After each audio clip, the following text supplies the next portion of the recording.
સુરતમાં અમરોલીમાં રસ્તા પર દોડતી મુસાફરો ભરેલી સિટી બસમાં આગ લાગવાનો બનાવ. જાહેર પરિવહન સમિતિ ચેરમેન સોમનાથ મરાઠેએ અધિકારીઓ પર થયા લાલઘૂમ. સિટી લિંક અધિકારીઓ પાસે જવાબ માંગ્યો.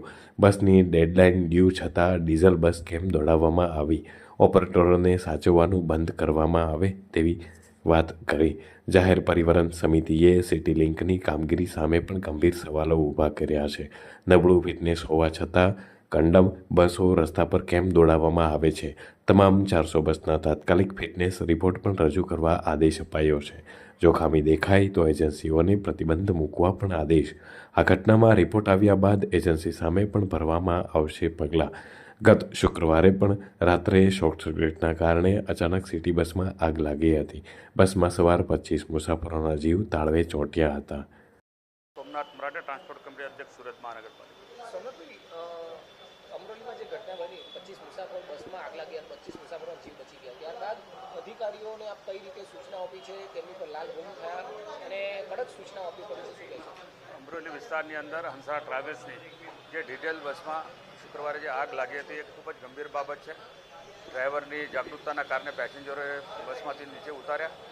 પ્રથમ જે એની માહિતી આવી છે, પેનલમાં શોર્ટ સર્કિટ થવાના કારણે જે આગ લાગી છે, પરંતુ પેનલમાં એટલો મોટો શોર્ટ સર્કિટ થવું, અમે ડેપો મેનેજર સાથે બી વાત કરી છે, ભાઈ કેવી રીતે ત્યાં મેન્ટેનન્સ થાય છે, એની ફિટનેસ અમે કેવી રીતે ચેક કરો છો?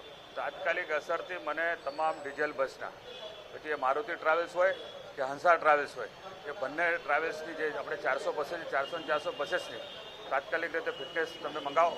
એન્જિનની શું પરિસ્થિતિ છે, બોડી લાઇનની શું પરિસ્થિતિ છે, બીજી વાર આવી કોઈ ઘટના શહેરમાં નહીં બને એના માટે ડેપો મેનેજર કે અન્ય એનો સ્ટાફ હોય કે અમારા પેલા સિટી લિંકના મેનેજર હોય, તમે રસ્તા પર ઉતરીને બસે ચેક કરો, પોતે બસમાં બેસો, બસની અંદર સફાઈ થાય છે કે નહીં, તમામ બાબત.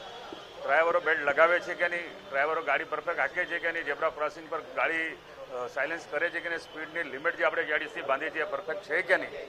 તો આ તમામ બાબત જે અગાઉ પણ એક બસ જે ટાયરે ફાટ્યો હતો બ્રિજની ઉપર, BRTS બસનો, તે ટાયર ફાટવાના કારણે આખું આપણે બ્રિજની રેલિંગ તોડી નાખી હતી, એ બી ખૂબ ગંભીર બાબત છે. તો આટલી મોટી નવી બસ, 12 મીટરની બસ, નવા ટાયર, કેવી રીતે અચાનકમાં ટાયર ફાટ્યું? પરંતુ એ ટાયરની જે સર્વે માટે મોકલાયો છે એનો રિપોર્ટના આધારે આ કંપની પર પણ આપણે કાર્યવાહી કરીશું. હું જ્યારથી આ વિભાગનો ચેરમેન બન્યો છું ત્યાં સુધી હું કોઈ પણ એજન્સીને મારા નજીક આવવા દેતો નથી ને એમના કરોડો રૂપિયાના આપણે ફાઇન કર્યા છે.